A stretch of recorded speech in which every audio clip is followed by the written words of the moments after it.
할렐루야, 레위기 거룩하게 의지한 전도사입니다. 레위기는 거룩하신 하나님의 뜻을 따라 죄를 규정하시고 죄를 용서하시고 죄를 피하도록 돕는 책입니다. 레위기 전체의 내용은 사람이 하나님께 나아가기 위한 제사를 어떻게 드려야 하는가라는 것과 사람이 하나님을 섬기기 위한 생활을 어떻게 살아야 하는가라는 문제에 대한 율법으로 다 채워져 있는 것입니다. 오늘부터 살펴볼 레위기 초반부에는 성막 안에서 드려지는 제사에 관한 규정을 모세를 통하여 말씀하십니다.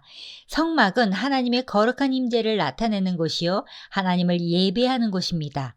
성막 위에는 구름이 덮여 있었고 성막 안에는 여호와의 영광이 충만하게 임하여 있었습니다. 이제 이스라엘 백성들은 그 하나님의 영광스러운 임재의 장소인 성막에서 제사를 드려야 했습니다. 레위기 1장의 내용은 번제, 소제, 화목제, 속죄제, 속건제인 5가지 제사 중에서 첫 번째로 번제에 관한 규례입니다. 여호와께서 회막에서 모세를 부르시고 그에게 말씀하여 이르시되 이스라엘 자손에게 말하여 이르라. 너희 중에 누구든지 여호와께 예물을 드리려거든 가축 중에서 소나 양으로 예물을 드릴지니라. 레위기 1장 1절부터 2절은 전체 레위기 1장부터 7장의 서원에 해당하는 부분입니다. 번제의 규례는 고대의 가장 보편적인 제사로 히브리 원어로는 올라라고 하는데요. 재미있는 것은 올라라는 히브리어의 단어 자체가 하늘로 오르다라는 뜻의 동사에서 파생한 것으로서 직역하면 타오르는 것이라는 말입니다. 이것은 희생 제물을 태울 때 그 연기가 하늘로 올라가는 것처럼 올라가는 제사, 올리는 제사를 의미합니다. 헬라어로는 홀로카우토마로 제물 전체를 태워드리는 제사입니다. 우리말로는 태우는 제사라는 뜻으로 화제라고도 합니다. 번제는 단 위에 불살라서 바치는 것으로 항상 화제의 방법으로만 드려지는 제사입니다. 번제는 역사상 가장 오래된 제사입니다. 아담의 아들 아벨이 하나님께 드리는 제사를 번제였을 것입니다. 노아가 홍수 후에 번제를 드렸고 아브라함도 이삭을 번제로 드리려 했으며 욥도 자녀들을 위해 번제를 드렸습니다. 출애굽 후 성소 제도가 완성되었을 때는 전 민족을 위해 아침 저녁으로 매일 드리는 제사로 정착되었기에 이를 상번제라고도 합니다. 이 제사는 고대 근동의 다른 종교와 비교하여 다른 점이 많습니다만 가장 큰 다른 점은 고대 근동의 다른 종교에서 제사는 신을 돌보고 신에게 음식을 제공하는 것으로 이해하였습니다. 그러나 이스라엘 제사 제도에는 이러한 생각을 배제하였습니다. 내가 수소의 고기를 먹으며 염소의 피를 마시겠느냐. 감사로 하나님께 제사를 드리며 지존하신 이에게 내 소원을 갚으며 환난 날에 나를 부르라. 내가 너를 건지리니 내가 나를 영화롭게 하리로다. 번제의 제물은 3가지 경우가 있는데요. 그것은 소를 번제로 바치는 경우, 양이나 염소를 번제로 바치는 경우, 그리고 새를 번제로 바치는 경우입니다. 그 예물이 소의 번제이면 흠없는 수컷으로 회막문에서 여호와 앞에 기쁘게 받으시도록 드릴지니라. 그는 번제물의 머리에 안수할지니 그를 위하여 기쁘게 받으심이 되어 그를 위하여 속죄가 될 것이라.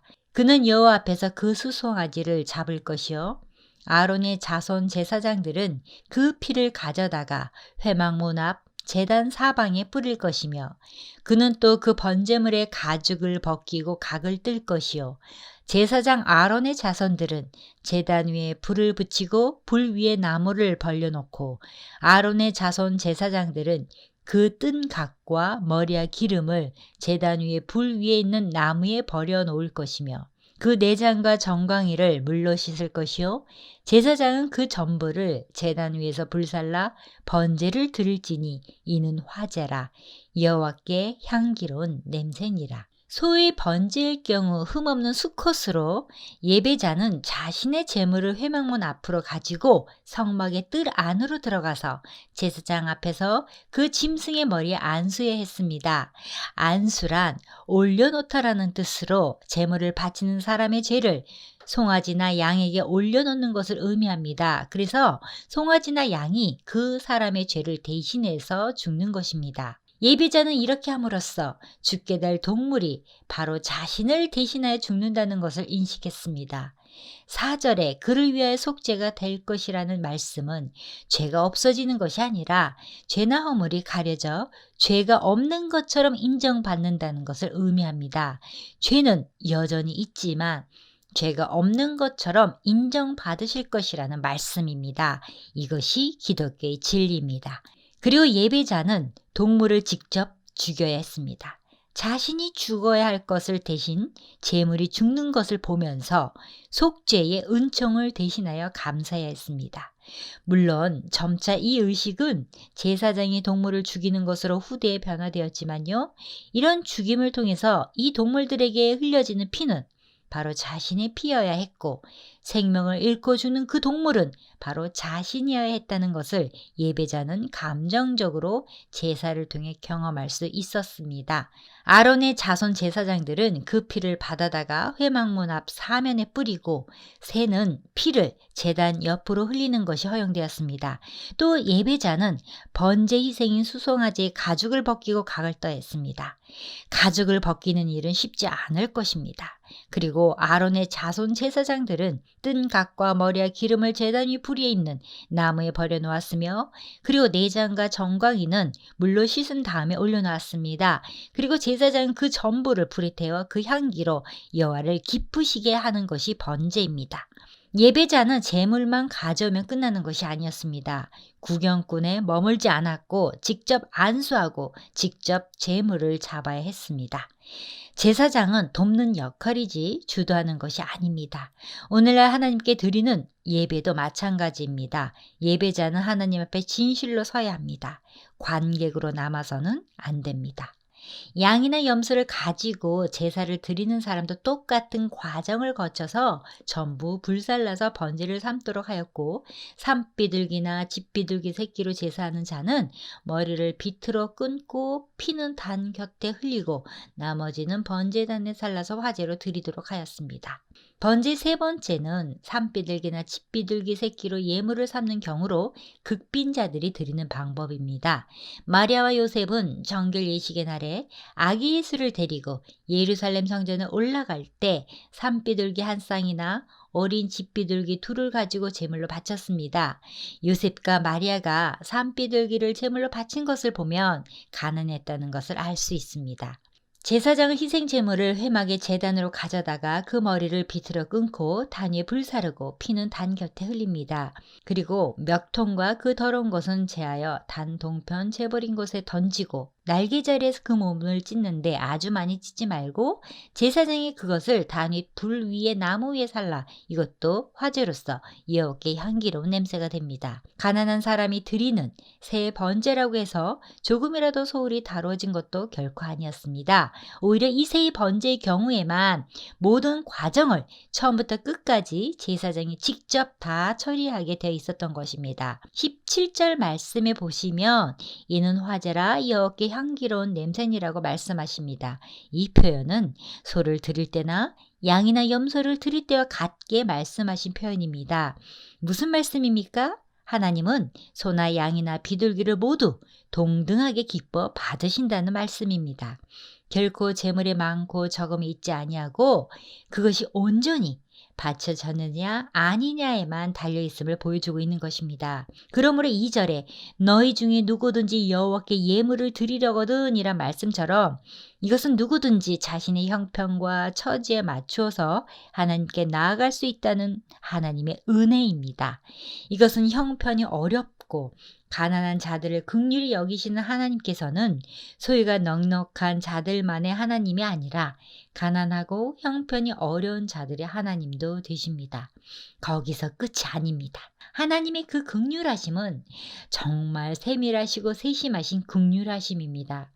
비둘기를 제물로 드리는데 다른 동물들은 모두 조각을 내는데 비둘기는 그 몸을 찢되 아주 찢지 말라고 말씀하시죠. 왜 그러셨을까요? 그 비둘기 한 마리가 안 그래도 작은데 거기서 조각을 내면 얼마나 그 드린 것이 볼품없어 보이겠어요. 하나님은 그것까지도 생각하신 것입니다. 새 제물을 드린 자가 하나님 앞에 자기 드린 제물이 크기가 작음으로 위축되지 않게 하려고 제사장들에게 그 비둘기를 아주 찢지 않게 하고 그 날개를 쫙 펴서 하나님 앞에 올려드리도록 한 것입니다. 여기에 우리를 향하신 하나님 마음이 담겨 있는 것입니다. 오늘날 저와 여러분들이 이와 같은 하나님의 세밀한 관심과 배려 가운데 지금까지 살아왔고 그리고 지금도 살아가고 있습니다. 우리가 알게 모르게 하나님은 지금도 우리 각 사람의 영혼을 그와 같은 방식으로 붙들고 인도하시고 계십니다. 번제는 그 전부를 하나도 남김없이 다 바치는 것이 가장 중요했습니다. 이처럼 한마디로 전부를 위로 올려드리는 예배였던 것입니다. 하지만 오늘날 많은 현대 교인들은 이 방향을 거꾸로 생각하고 있습니다. 병 고침의 은사를 받아야 하고 물질의 복을 받아야 하고 인생의 문제가 해결되는 기적을 위에서부터 아래로 받는 등 무언가를 위로부터 내려받아야 은혜로운 예배가 되는 줄로 여기는 것입니다. 번제의 핵심은요, 향기로운 냄새를 하나님께 드리는 데 있었습니다. 하나님께 드려진다는 것은 단순히 내가 원하는 그 어떤 것을 하나님께 드리는 것이 아니라 모든 영역과 모든 주권을 하나님께 내어드리는 예배자의 온전한 순종과 헌신입니다. 제사는 단순한 형식이 아니라 하나님께 나아가는 방법입니다. 하나님께 합당한 제사를 드릴 때 하나님께서 기쁘게 받으십니다. 3절과 4절에 반복하여 강조되는 표현이 나옵니다. 3절에 여호와 앞에 기쁘게 받으시도록 드릴지니라는 구절이고요. 4절에 그를 위하여 기쁘게 받으심이 되어라는 구절입니다. 9절과 13절과 17절에 이는 화제라 여호와께 향기로운 냄새니라 제사의 기본 정신을 말하는 것입니다. 문자적 의미로는 여호와 앞에서 그의 마음에 들게, 여호와 앞에서 그의 사랑을 받도록, 여호와 앞에서 그의 기쁨이 되도록 이란 뜻입니다. 제사함에 있어서 가장 중요한 것이 무엇인지를 말씀하는 것입니다. 하나님이 제사를 기쁘시게 받으시는 것이 중요한데요. 주목할 것은 이 표현이 수동태로 쓰였다는 것입니다. 하나님 앞에 기쁘시게 받아지는 것입니다. 무슨 말인가 하면요. 하나님이 명하신 제사의 의미는 제사를 받으시는 이가 주체가 된다는 의미입니다. 그런데 우리는 쉽게 이것을 망각합니다. 오늘날의 제사라고 할 수 있는 예배만 생각하더라도 그렇지 않습니까? 하나님은 영이시여 눈에 보이지 않고 예배의 모든 형식과 행위는 예배하는 우리 행위로만 구성됩니다. 우리는 예배할 때 눈에 보이지 않는 하나님께 집중해야 합니다. 가인과 아벨의 제사를 통해서도 알 수 있습니다. 내가 예배한다고 하나님이 그 예배를 다 기뻐 받으시는 것은 아닙니다. 여기서 우리가 발견하는 중요한 것은 제사를 받으시는 하나님이시다라는 사실입니다.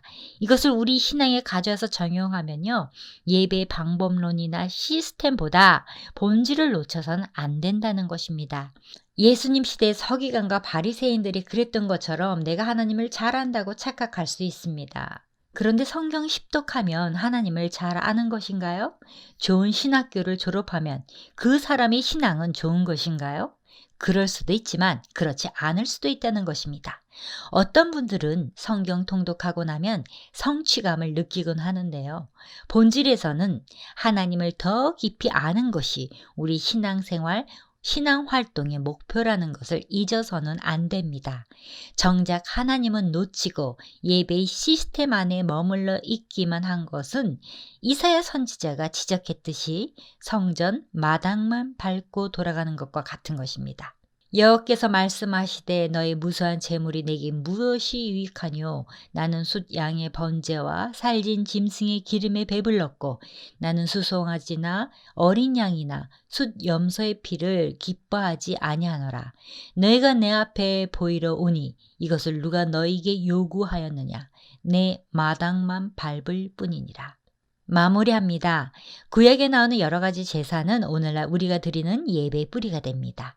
번제는 장차 우리를 위하여 피 흘리시고 죽임 당하실 그리스도를 가리킵니다. 하나님께서는 번제를 통해서 우리 대신 피 흘리시고 죽임 당하실 그리스도를 바라보게 하셨습니다. 그래서 우리는 그리스도의 십자가의 피를 의지하여 나아갈 수 있게 되었습니다. 염소나 소가지의 피가 아니라 오직 자기 피로 영원한 속죄를 이루사 단번에 하늘의 성소에 들어가셨습니다. 이것이 복음입니다. 예수 그리스도의 희생으로 말미암아 온전케 된 우리가 예수 그리스도의 헌신을 본받아 하나님께 전 삶을 온전히 드려야 합니다. 온전한 헌신이란 전부의 것을 올려 바치는 번제를 통하여 하나님을 기쁘시게 하는 예배의 생활을 해야 합니다. 그리스도께서 너희를 사랑하신 것 같이 너희도 사랑 가운데서 행하라. 그는 우리를 위하여 자신을 버리사 향기로운 제물과 희생 제물로 하나님께 드리셨느니라. 아멘.